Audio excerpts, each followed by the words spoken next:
Hey everybody, my name is Paul Eston Jr., aka Boy Green. I'm the New York Jets digital reporter for Heavy.com. Welcome to another beautiful Thursday, baby, here at the end of March. We're quickly approaching April. We're less than a month away from the 2023 NFL Draft. There is plenty to get into, and of course, the NFL owners meetings ended earlier this week. We'll get into that with my handsome co-host, Randy Mueller, the former NFL general manager and executive of the year. And I know all the fans really enjoy the show, so wherever you're watching, make sure you guys show your support. Without further ado, let's dive in. Randy, how are you, pal? I'm doing great, Paul. Always good to be back again. Looking forward to hitting on a few topics. Never a dull moment in the NFL. So, hey, the owners' meeting ended, and now it's preparing for the draft in earnest. A lot of teams are going to be in lockdown over the next month or so. So it's kind of fun to follow it. 100%. And we don't have this on our show sheet today, but I just have to give a round of applause, a tip of the cap to, at the NFL owners meetings, Odell Beckham Jr. decided to roll up, and that may have been one of the savviest moves I've ever seen. Everyone's gathered there. The NFL media is, of course, covering it, and immediate phones were, OBJ with Sean McVay, OBJ with Robert Saleh. Hey. And it's fantastic. His own businessman, spectacular work again. Just OBJ, nice job with the agent. Great. Outstanding. In fact, why not put a face to a name and actually shake some hands and glad hand? And I think it was a good move. I think anytime you can put face-to-face contact in a negotiation, it means more to both sides. So I think it was a good move in a savvy business spot to drop in, if you ask me. Yeah, and one other guy that may have benefited from doing something similar, Lamar Jackson, although he made his presence known in a very different way on social media minutes into Harbaugh speaking. And again, guys, for those who don't know, a quick little context here. The NFL owners meetings, all the head coaches are there, the general managers, and they speak at these breakfast tables where media is gathered all around them. Harbaugh, the head coach of the Baltimore Ravens, in the middle of his little spiel. Things are going great. All of a sudden, ba-ding, breaking news. Twitter, Lamar Jackson just publicly requested a trade and showed the trade that he had privately requested back on March 2nd. And Harbaugh went, oh, he did? That may have been one of the best moments we've seen in a while. So obviously a new layer to this, Randy, with Lamar Jackson now going public for the first time. Of course, trade talks have been floating around with the non-exclusive tag, whether teams would approach it that way as a true free agent or perhaps work behind the scenes with the traditional trade. But this seemed to bring it to another level. Give us that GM perspective. Obviously, Harbaugh was surprised by the knowledge of the tweet, not that the trade was requested privately, obviously, back in March. What did this mean to you? Well, I think it all brought to head something that we're frankly all kind of tired of at this point. But the fact that he put these demands out in the public's eye and the timing of which was uncanny, right? I mean, everybody's going to say coincidental. I don't know, but it was exactly at the time when the coach starts talking, these tweets come out. The thing that really changes for me is just the fact that he made it public that he would not stop them from trading him. In other words, the dynamics of the deal, Paul, to me, don't change knowing this. It's always been a possibility that a team could call the Ravens and offer less in the intent that they could get a deal done with him. So that part hasn't kind of shed new light on it. But the fact that he has made it public now that he would consider moving on, and I don't think it burns the bridge with the Ravens. I think that's still a possibility and still may indeed be the best fit. But that part kind of makes it to where if I'm the Ravens and he has requested this, I have to look for other options. And again, they've been loyal to Lamar from day one. I don't think anybody has been better to him, especially publicly, than John Harbaugh. And now with this request, though, it may be a little bit of a jumping off point for at least the Ravens to look at other options. I've been critical of the Ravens only from that standpoint. I'm fine with what they've done to this stage, and I'm fine with a non-exclusive tag that they put on him. But I've always said, I don't know if I would be a big enough person or a big enough franchise to not look at options. And this clearly makes it, in my opinion, almost a necessity to look at other options now without slighting Lamar. Just that you've left us no choice. We've got to explore some of these options. And maybe they've done that all. We just haven't heard about them. And if that's the case, they've done an awesome job at keeping this under wraps. So two things changed for me. Just the fact that it went public, or he went public, makes me believe that the Ravens can do some investigating on other options at the quarterback position. That's the big thing, but it doesn't change the dynamics of what has to happen. Randy, how happy are you that Twitter wasn't around for the majority of your career? Again, Twitter founded in 2006, so it obviously affected a part, obviously, of your football journey. But how happy are you that that was not part of the equation? Big time. That has changed the dynamics of part of the way you do your job nowadays in every industry, to be honest with you. And yes, now GMs, now front offices, now PR departments, we all have to monitor everybody's social media accounts on every front. And not only in the pros, but they do it in college now too.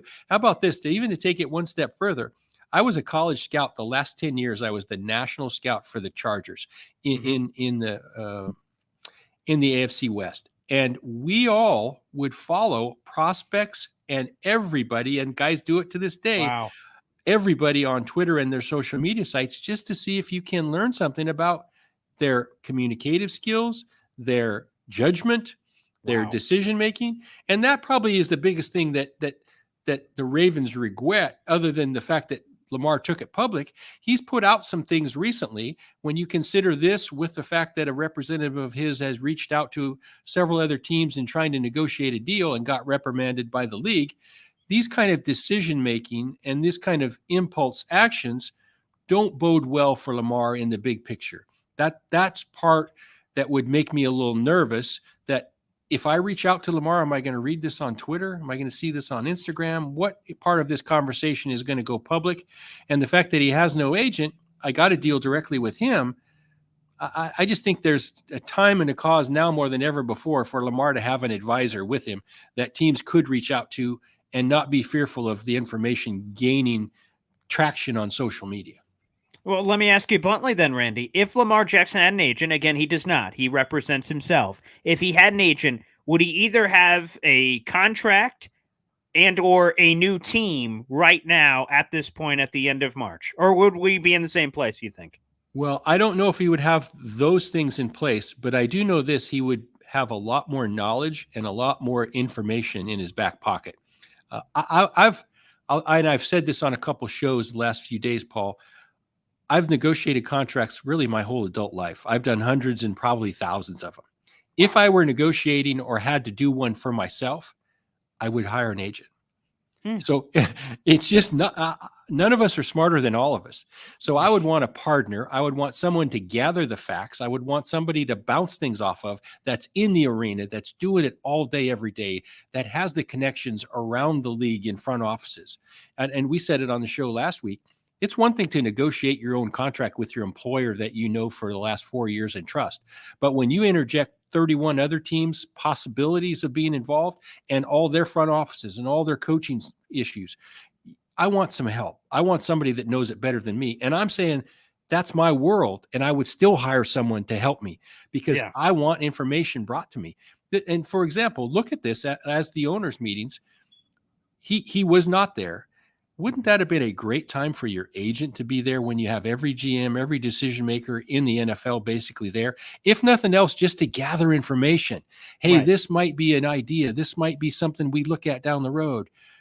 The information exchange alone is invaluable for a team or for a player like Lamar.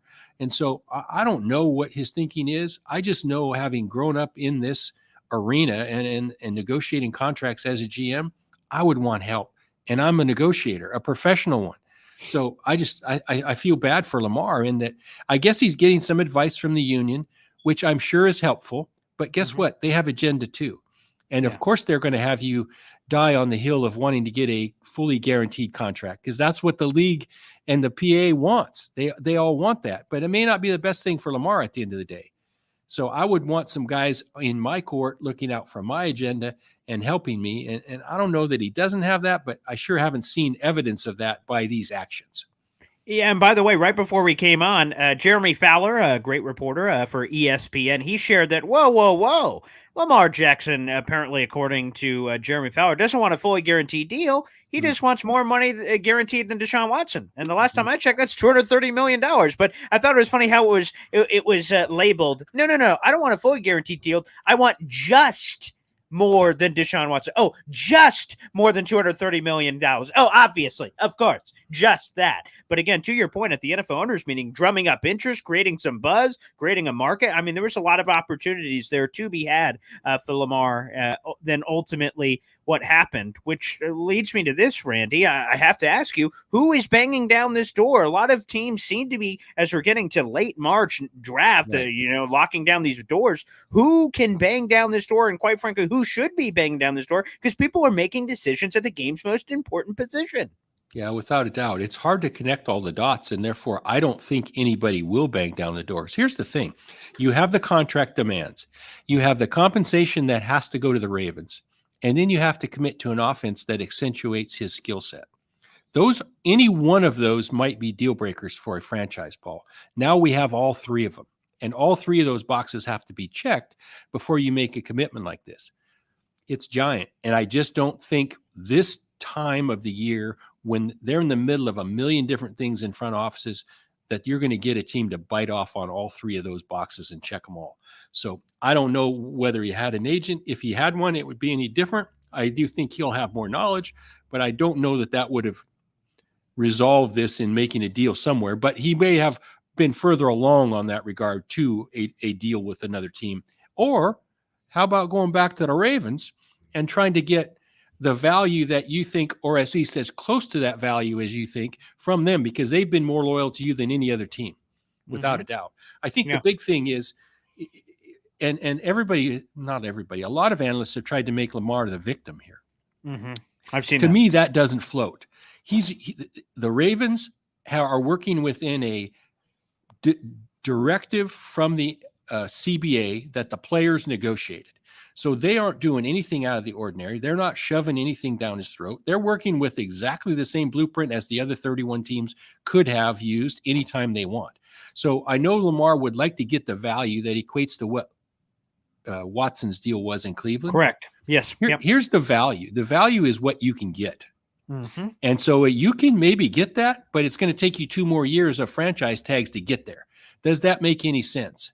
To me, it does not. So I think it only takes one team to pay you, but the value that you keep portraying yourself as being a former MVP, that's not going to pay you going forward. The rest of the league has said throughout this process that we're not sure that we would be willing to give this to Lamar. Nobody stepped to the forefront yet. So the value is what you can generate and what you can get at the end of the day. That may be different. We're all in the same boat, Paul. You may think you're worth $10 million. I may think I'm worth $5 million. But can I get it? Well, I don't know. Probably not. But, right. So it's no different in any other industry. We all think we're underpaid. It's just a matter of how far he wants to take this and how much money he would be willing to lose out on. Because eventually, if he wants to play football and get paid, guess where he's going to have to play? Baltimore Ravens. And if he refuses to show up, he's going to pass up approximately $2 million every week. Yeah. That's what he's willing to write off. Not many players would do that. So I guess let me ask you, because those rumors are floating around, obviously, as we continue to creep later and later in the offseason, teams are dropping out by virtue because they're making other decisions with their money and draft picks and things of that nature. So they will be really realistically eliminated from possibly even getting in the conversation, which leads us to this. When push comes to shove, when the rubber meets the road, Lamar Jackson, are you playing football in 2023? And would you be willing to be crazy enough to pull essentially the Le'Veon Bell, who had the franchise tag, so technically not under contract, so he can't be fined, but he's obviously not making the money from signing the tender. Do you believe he's willing to go that far? Because we're talking crazy here, and things didn't exactly work out for Le'Veon Bell at the end of the day, even after he sat out a year. Yeah, no, it's a giant decision, and it's career defining without a doubt. And like you mentioned, it probably headed Le'Veon Bell downward in a spiral that he never really recovered from. And he surely didn't get the money back that he missed out on. I would hope Lamar would not do that. I would not compare myself to what Deshaun Watson got. I would compare myself to what I can get. And compared, it sounds to me like the Ravens are willing to pay him market value. The guarantees may be less than Watson got. At the end of the day, these contracts for quarterbacks, especially, Paul, whatever, let's say the guarantee is $150 million or $120 million. They Sure. get redone every 2 or 3 years. So they lot more guaranteed money on top of that. They are really fully guaranteed deals. They're not going anywhere. So the semantics of it don't equal the risk, in my opinion, as to him not playing. So he can gain as much footing as he can toward a fully guaranteed contract. But at the end of the day, it's very risky for him to play this game and to play the long game, which includes missing out on paychecks once the season starts. And 100%. And by the way, if we really think about it, I'm sure the Ravens have been in the same camp that we've seen with like guys like Josh Allen in the middle of their rookie deals. Josh Allen got the big contract. So then he runs that out, gets a new contract, and then he's going to get paid sooner because Lamar waited his full 5 years in this case. And now he's reached, he's already given away some money. Yeah. He's already given away money. That's 100% right. 100% what I was talking about, Randy, that it just doesn't make any sense. Now it seems like the further we get away, the more money he continues to lose in that regard. No, and again, it's not money you're going to make up. It's just money you don't get to add years on the end of your career to make up the money you lost early in your career. Yeah, 100%. Which puts me to this, Randy. Let's put you in the hot seat here. All right, Randy, if you were the general manager of any NFL team for that matter, and you had the two choices of potentially or just not pursuing Lamar, but in terms of this, the two choices, you could go with the non-exclusive tag, which means you sign Lamar Jackson to an offer sheet, and then if the Ravens don't match, you pay Lamar whatever that money was and surrender the 2 first-round picks. Or would you go the traditional route and just call up the Ravens straight up, say, hey, we want Lamar. We don't want to mess around with the offer sheet. We just want to trade for him straight up, and let's see if we can find a common ground. If one of those two passed, you're interested in Lamar, and you have those two passed in front of you, which one would you choose?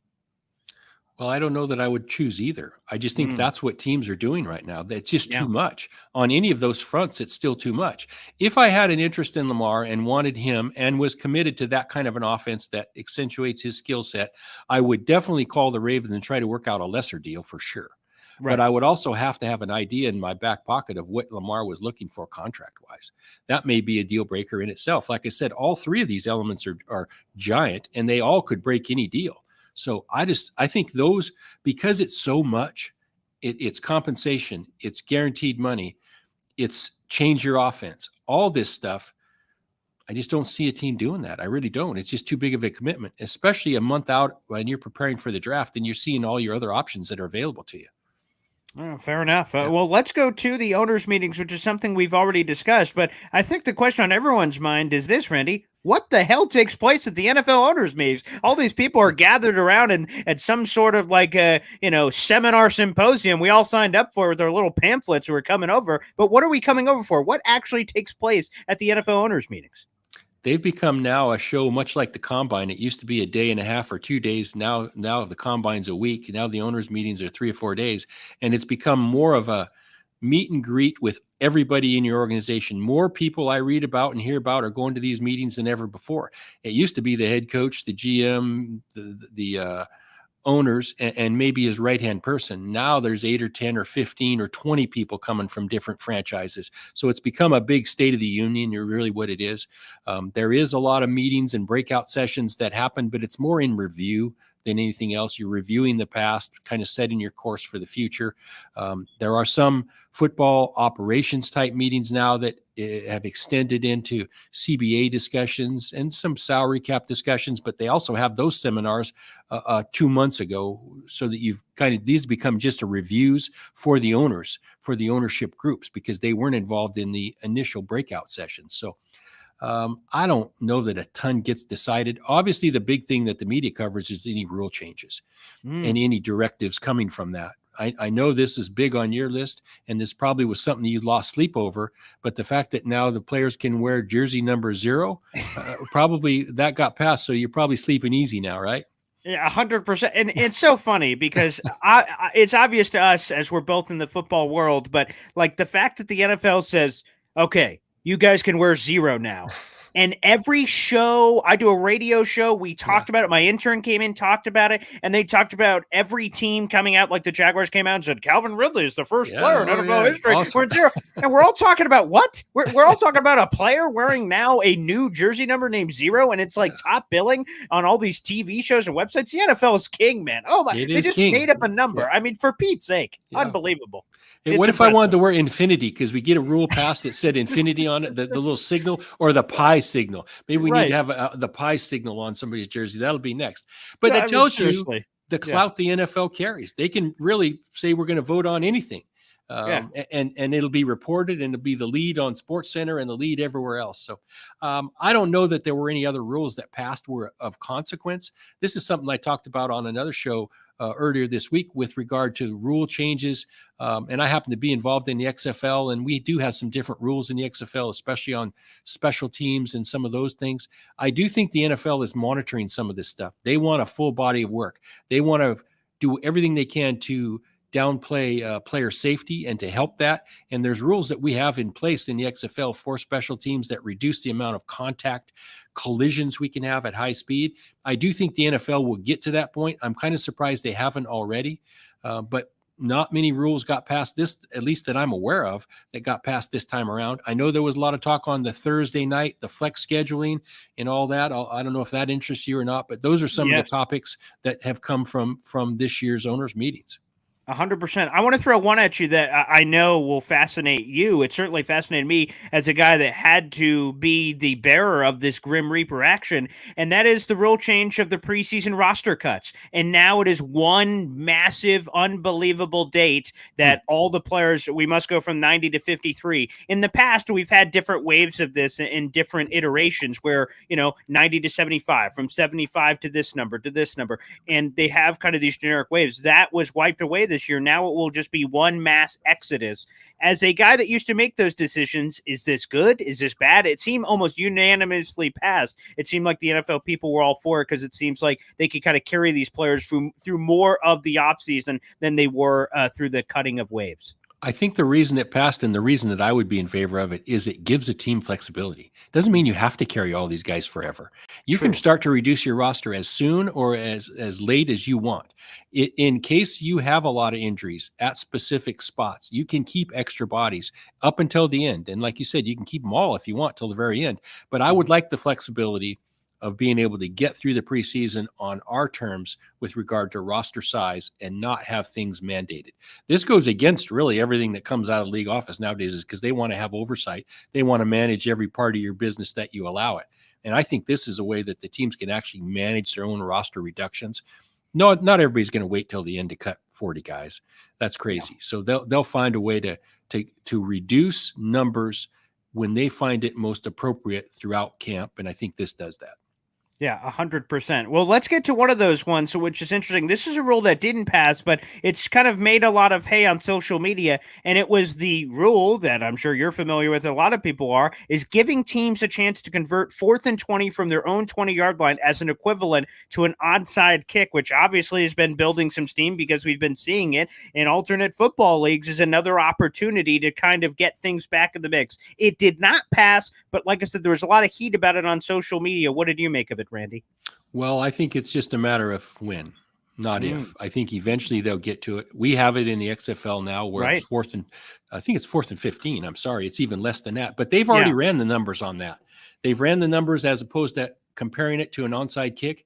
They're both about 9, 10, 11%, something like that. So I do think it adds excitement. I think the next thing you'll see is the extra points be changed as well. In the XFL, we go for 1 from the 2-yard line, we go for 2 from the 5, and we go from 3 from the 10. Are you going to tell me that the gambling aspect that the NFL has embraced now wouldn't enjoy some of those extra point numbers changing the whole game and having people tune in till the very end, even on a meaningless touchdown, to see how many points you're going to go for in an extra point? I think it sheds whole new light on that for gamblers. So I think all of these things are going to be they'll all be included in the NFL at some point. It's a matter of how much the old guard can push back and how long that pushback lasts. But I totally agree with you. The 4th and 15, I think, is actually a good play. Now, coaches won't like it. No lead is safe when you do it. But if the numbers are the same, what's the difference? It's a lot safer to run a 4th down and 15 play than it is to run an onside kick. The onside kick play is as dangerous as there are because you got people flying everywhere, arms and legs going all over the place. They've tried to reduce the numbers on either side of the kick so that you're not having a bunch of guys whacking 3 guys. And that seems to have helped somewhat with the injuries. But I still think the fans in the end, and I can see why they push back on it, will like the 4th and 15. It's just it seems more, at least in your mind, and a more exciting play to watch than an onside kick. 100%. And by the way, back from my high school football days, I remember on onside kicks, my coach said, "You see that guy? I don't care about the football. I want you to run through his soul so his mother hears it in the crowd." So it's just a nasty, Yeah, just bolt. Because again, in theory, on an onside kick, you're just trying to smash. So the one guy who is supposedly in the line to potentially get the football, if you smash them all around, then you kind of mess everything up. And we're not even going for the football anymore. So again, it right. just goes to the safety rules that perhaps trying to also give a tip of the cap to that one as well. There Yep. is one other rule that I wanted to bring up here. It did not pass, allowing rougher the passer penalties to be Yeah. reviewable. This did not pass. I'm curious if it surprised you, because we also saw when, we kind of overreacted, maybe overcorrected is the right way to put it, with the NFC Championship game, Saints Rams passing interference. We can't allow that to ever happen. Let's make it reviewable. And it felt like it was an epic disaster the next season with this interpretive call and how it was reviewed. It seems like the NFL said, we don't want to do that again with this roughing the passer. Was that your similar take, and were you surprised that ultimately it did not pass? I'm not surprised that it didn't pass. I do agree with your interpretation of it, and I don't think they wanted to turn it into a debacle like the other one ended up being. Mm-hmm. I do think there are so many interpretations of it, and most are at the fault of the league for trying to legislate something that I'm not sure is worth legislating. I know we want to keep the quarterbacks upright. I get it. But there would be so many people challenging so many things that these games, again, are back over 3 hours again. That's the big thing, is the TV wants games under 3 hours. So they're not going to allow a bunch of challenges. They'll never get to that point. It's probably one of the biggest reasons they don't allow the eye in the sky to challenge, like some of these alternate football leagues have had, Correct. to challenge any one thing. They don't want to extend it. They don't want to extend games. They want to get games over fast. And having been in the XFL now for 6 weeks, these games get over fast. And we do have one challenge, but I think it's a matter of a clock mechanism and when you start the clock and when you stop the clock that extends these windows beyond 3 hours. That's the magic point for TV's view of it. They want viewers to have a 3 hour or less experience. And so anything that might extend games, the league is not going to do. Fair enough. Well, let's get into this, because how could we not get into this on a weekly basis? The latest. Let me guess where you're going.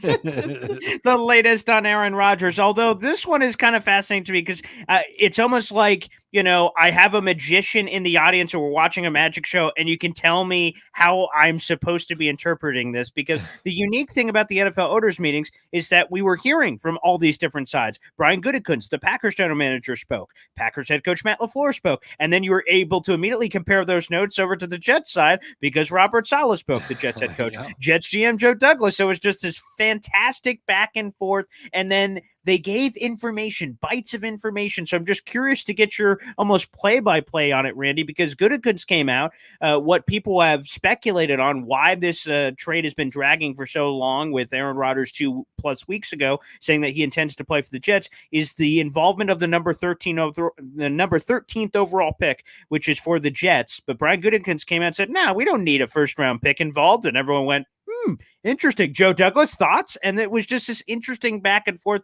of how they were using the media for this. So at this NFL owners meetings, I don't know how many of those bites that you were ultimately able to see here, Randy, but just going on that flavor first, it seems like all of a sudden the tide seems to be changing just a hair, because Gutekunst seemed to indicate, the sooner this trade could get done, the better, because of course I'm sure he'd love some of those picks in the 2023 draft to help him, because after the draft, any picks that could help won't come back for another full year.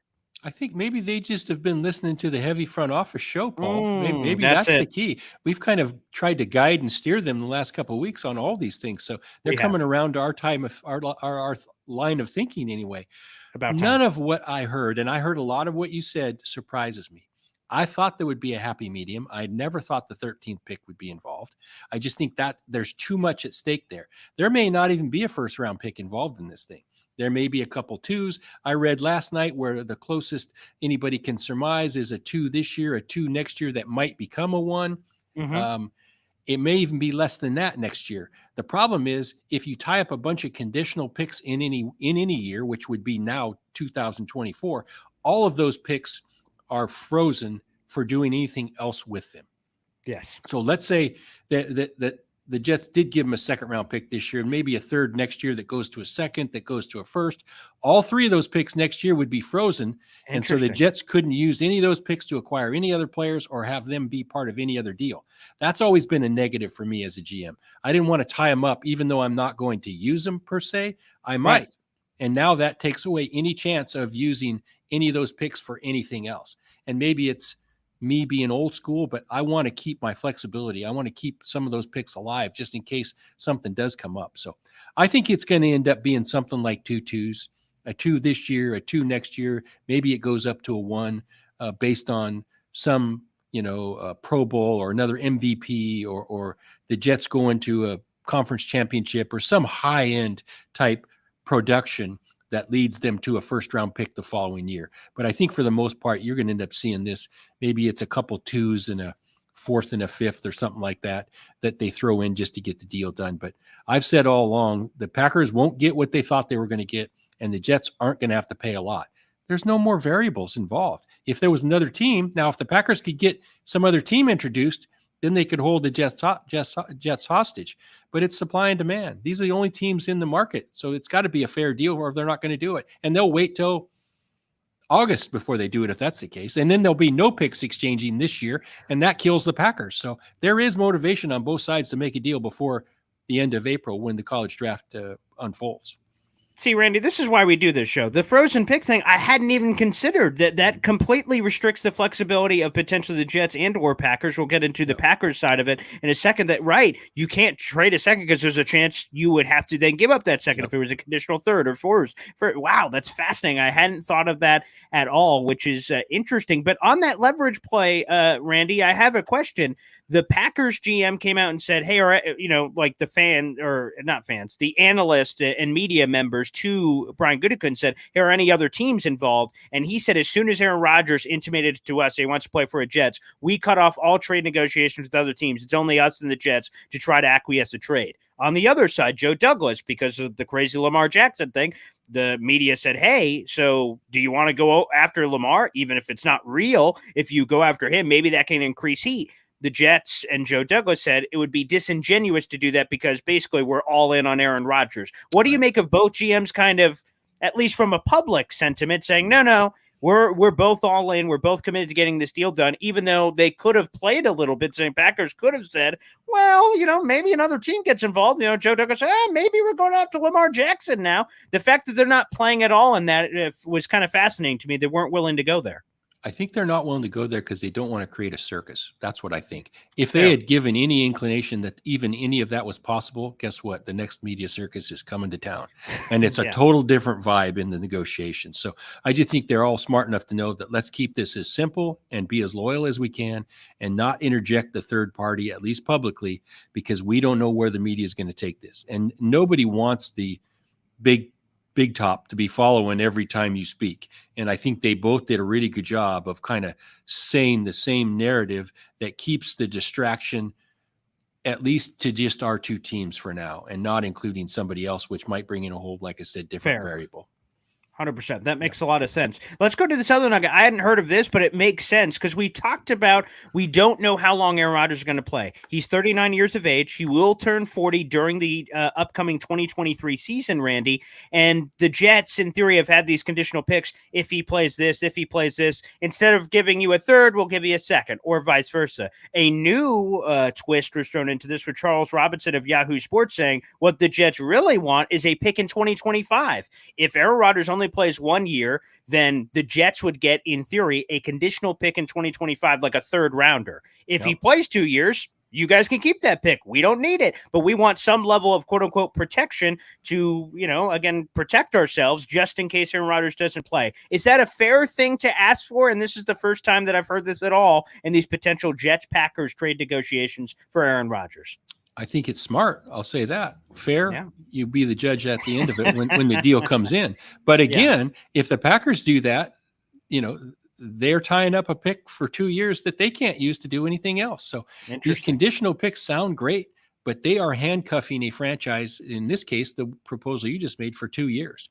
But I do think if Aaron Rodgers were to only play 1 year, there should be some payback some write-off that the Jets can, hey, that's why I think in the end they'll end up being a reasonable deal. So they'll be able to eliminate all that. I just think, if instead of tying up these conditional picks, it might just be a clean deal and we're both going to say, hey, we're ready to move on. Yeah, and almost sell the car as is from the lot and say, well, this is it. You're taking it, I'm taking it, and we both, again, that fair compromise value, whatever that ultimately ends up being there. If I'm the Packers, I don't want anything tied to whether he plays or not. So I might take less now just to get it off the books and so we can all plan for it and save the freezing of any picks down the road. Maybe I give a second and a fifth or something like that this year, and maybe we move on. Some kind of combination like that to reduce tying up picks in the future on whether he plays or not, or how good he does. I don't know if that's possible, but I think the simpler the better in this case. 100%. And also from the Packers standpoint, I mean, this is probably just a perception standpoint, but just cut it off, rip the Band-Aid off. If we're talking about these magical picks in 2025 and beyond, the Jets and Aaron Rodgers and Green Bay will continue to be connected. We all know they're going to be connected forever, but if you just have these clean picks, it's handshake, Aaron Rodgers over there, we're over here, we're doing our thing, you're doing that thing. Yep. It's almost a line of separation, at least from a public perception standpoint as well. Yeah, I think there's a lot of merit to that. So I agree with you. And I don't know what route it's going to go, but I could make a case for either, depending on what side I was on, to be honest with you. But I do think something will happen before the draft. I just think that is the next leverage point. And so we may have to hear and read and think about this for another 2 or 3 weeks. But hopefully at that point, we can put it to bed. Again, we're looking forward to that next Thursday on this heavy show with me and Randy talking Aaron Rodgers. Book it, baby. Apparently, I guess I don't know, but let's end the show the way we do every week, emptying the GM notebook. Random, quick hitting nuggets from the week that may have caught Randy's eye, and we talked about this a little bit earlier, but I wanted to save it for now, and that is the Thursday night football conversation. Thursday night football, on the whole, is each NFL team up until this upcoming season only got one Thursday night game a week in terms of a short week, one game a week. However, now we will be expanding to 2, and the bigger thing is the flex idea of potentially on any given week, some of these people like Amazon who pays $1 billion with a B per year would like the opportunity to flex. These schedules are figured out in, May is when they're released. They're obviously figured out before that as they're figuring it out, but they come out in May. So the week 10 matchup in May may not look as great in week 10 of the actual season. And Amazon would like the ability with all their billions and money that they're spending to hit the eject button. What say you, Randy, on this idea? It has been tabled. It has not been passed. It has been kicked down the road for a future meeting later this offseason. Well, I think what's happening here is Roger Goodell's greasing the skids to get Amazon to come back to the table again at some point. So he's going to acquiesce as much as he can, or at least as much as the owners will put up with. I'm not for it. I'm not for changing the schedule. I'm not even for Thursday nights. And I understand money talks, and that's why we're doing it, because we can get $1 billion package from somebody like Amazon. I get that. But at some point, you have to do what's good for the game. And in my opinion, Thursday night football is not only harmful for the safety of our players, it's also a bad product. You don't see a good game, a quality football game, in my opinion, on Thursdays. Now, maybe for the untrained eye, it's fine, and it's NFL football, so we're going to watch it. And frankly, I watch every game too. But I think there are other reasons maybe their ratings aren't what they are. Amazon got to get up to speed on actually their production of it as well, to where we're used to seeing. And again, I'm not going to nitpick what Amazon's done, but they have put together a group that some people are polarized by.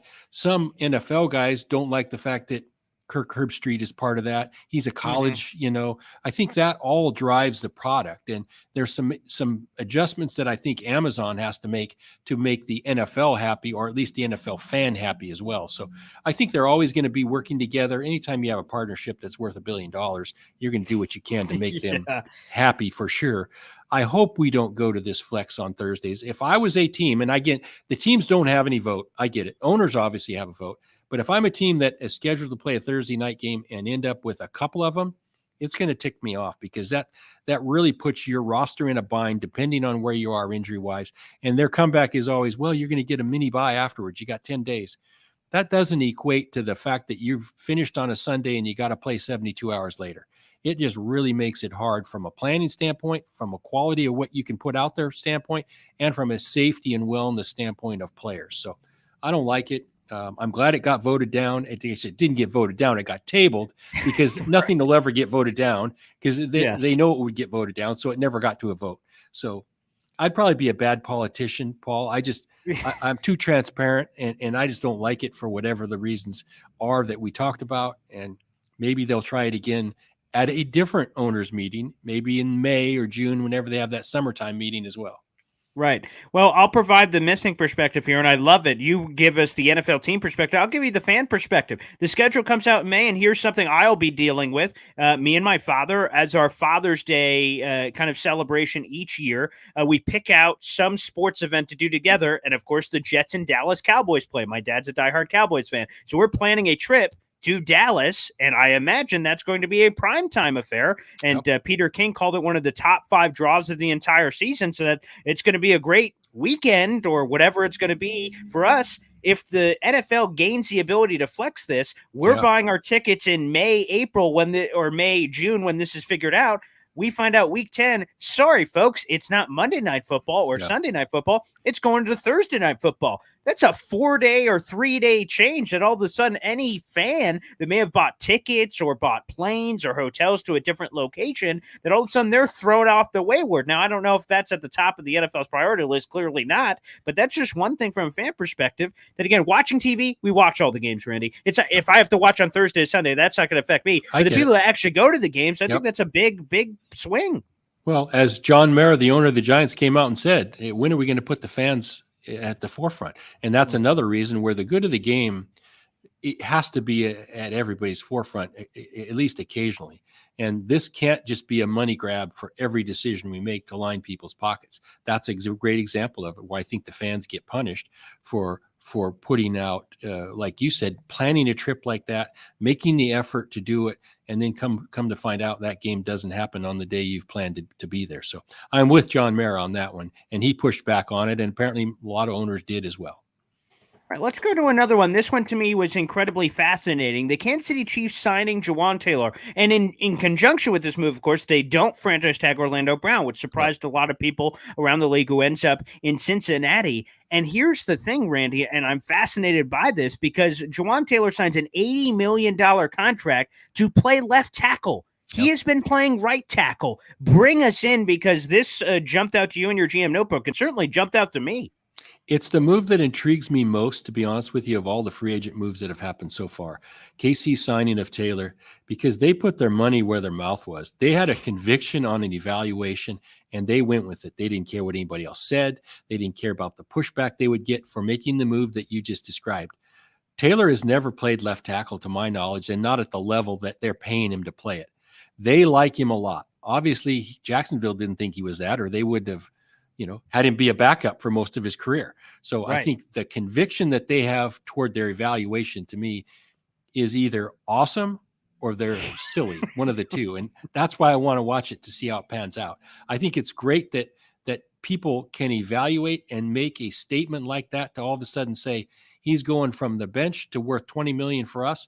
That is a big leap of faith. And I like the fact that they're doing it. It's just going to be one that I watch closely to find out, because yes, they deemed Jawan Taylor to be better than their last left tackle. Orlando Brown. So that's not a opinion. That's a fact, because they did it with action. So that's why it jumped out me for the GM notebook.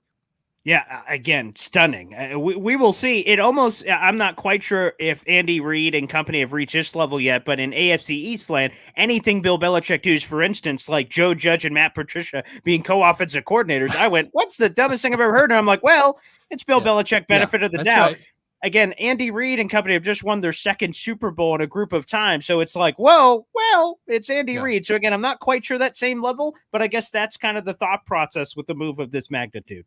We'll see. They're confident. They're $20 million a year confident. So we'll see how it goes. 100%. The money speaks better, and the Yes. actions speak far louder than words. Let's go to one more nugget here in Sean Payton, who's been fascinating this offseason, but some people have been referencing him as a sheriff coming into town, whipping out the big guns and saying things and actions, obviously, as well, with the words on some of these big-time rumored moves. It's been, creating some headlines at the very least here, Randy. I like it. I think it has to be done. I think he didn't have to say a word. Everybody knew he was in charge, and like you said, the new sheriff in town.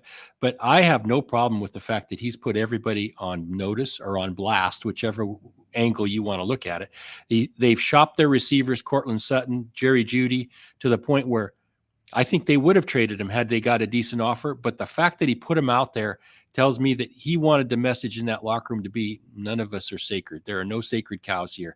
We're going to do what's best for our franchise. And guess what? That group may not be as good as they've been talked about in the media for the last 3 years. Everybody said how talented Denver was in every regard, especially at the receiver position. They haven't played like that yet. So he's willing to put his money where his mouth is in that. He's putting them all on notice by shopping them around. I have no problem with that. I think there needs to be a different level of accountability in Denver. And I think Sean Payton was the only hire they could have made that brings that to the table. And it doesn't surprise me that he's done what he's done. And I don't think he's done making changes yet.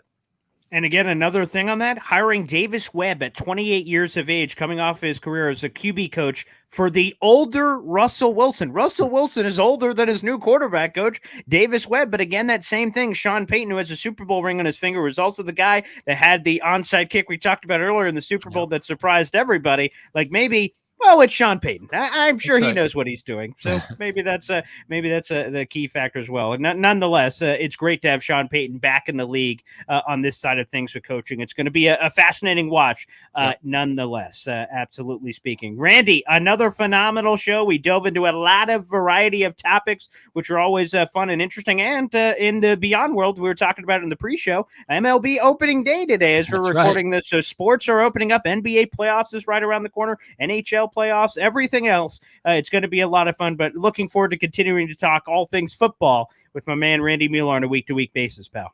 Thanks, Paul. Have a good weekend. There you go. Everybody, no matter where you're watching, whether live or after the fact, make sure you show your support for the show by liking the video and hitting subscribe. We appreciate it, and we'll see you next